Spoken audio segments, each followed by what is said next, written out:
Maka coba terapi seminggu atau sebulan. Dan dalam seminggu ini, lakukan ketaatan yang Allah Subhanahu wa Ta'ala perintahkan. Yang sudah kita tahu. Tapi betul-betul berkualitas. Misal, azan sholat. Dan harus kita tanamkan dalam sholat itu, yang butuh terhadap sholat adalah saya.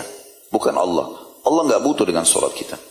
Andai saja Allah memberikan kita saudaraku seiman 500 tahun umur. Dan kita gunakan semua untuk sholat. Tidak ada manfaatnya buat Allah. Allah menciptakan kita dan amal-amal itu untuk memberikan kembali amal itu kepada kita. Itu dijelaskan dalam hadis Bukhari. Kenapa banyak orang kalau sholat, dia hanya seperti lakukan gerakan-gerakan saja. Karena dia berpikir Allah butuh dengan amal itu. Seperti hanya sekedar setor kewajiban. Oh berarti Allah sudah suka, selesai. Yang penting saya sudah sholat. Tidak saudara. Tidak akan ada maknanya itu. Amal-amal yang akan menemani kita di kuburan nanti, yang akan menjadi pendamping sebagaimana dalam hadis disebutkan, kalau seseorang mayit meninggal dan dia orang mukmin, maka di seluruh tubuhnya dikelilingi oleh amal solehnya.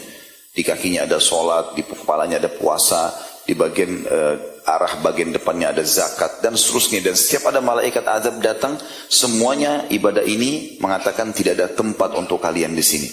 Sampai akhirnya dia pun disuruh beristirahat dengan tenang dan jadi kuburannya taman dari taman surga. Tapi amalan mana yang bisa menjadi seperti ini? Amalan yang betul-betul berisikan keikhlasan dan punya ruh, punya makna. Dan tidak ada maknanya, tidak ada kekhusyuan dalam ibadah ini. Ya, kecuali kita betul-betul jauh dari kemaksiatan. Sedikit kemaksiatan teman-teman sekalian kata para ulama, sudah cukup nikmat pertama yang Allah angkat adalah hilangnya nikmat ibadah itu. Jadi tidak ada ruhnya. Kita kalau ngaji, ya lewat begitu saja. Kalau berzikir ya begitu saja. Tidak ada kepekaan. Tidak ada merasa enak sekali baca Quran ini. Ya, rasanya tidak mau tutup, tidak mau berhenti. Ada perasaan yang muncul kalau sujud, rasanya nggak mau angkat kepala karena lagi asyik ngobrol sama Tuhannya. Itu nggak bisa muncul selama ada maksiat. Begitu juga selain contoh yang lain, sholat, zikir pagi petang. Coba on time, habis subuh baca. Jangan berdiri kecuali sudah baca. Habis asar juga begitu, jangan ditunda. Itu juga dengan baca minimal 10 ayat per hari. Komitmenkan. Jalan sebulannya, semuanya kerjakan. Dan pintu maksiat apapun, Anda lebih tahu maksiat itu. Dan umumnya maksiat itu terjadi di waktu-waktu lengah. Lagi santai, malam-malam, habis mandi, minum teh, depan TV, mulailah nonton. Mulailah ini dan itu. Ya. Maka kemaksiatan itu hanya bisa dilakukan oleh syaitan. Membuka pintu itu untuk kita kalau kita lagi lengah. Oleh karena itu harus hati-hati. Kalau kita lagi padat jadwal, umumnya syaitan agak sulit untuk menggoda kita. Makanya sering saya bahasakan teman-teman sekalian, coba ibadah-ibadah itu dilakukan dan dipaksakan. Karena ibarat kita sama syaitan ini seperti orang yang akan lomba lari. Selama kita masih di garis start, belum memulainya, belum mulai salat malam, belum mulai sedekah, belum mulai hadir majelis ilmu, belum mulai semuanya, tapi sudah tahu, maka kita seperti sedang mau bertanding dengan seorang musuh. Musuh ini punya kekuatan untuk menjatuhkan mental kita.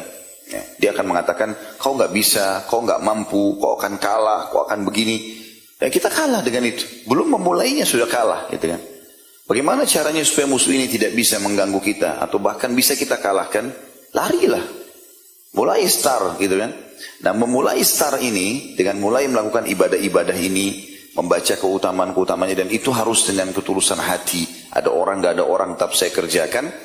Maka membuat rival kita, lawan kita dari syaitan, dia tidak bisa menggoda, kecuali dia punya kekuatan yang sama dengan kita. Kecepatan, misalnya kita lari 10 km per jam misalnya, anggaplah lambat, lari kecil.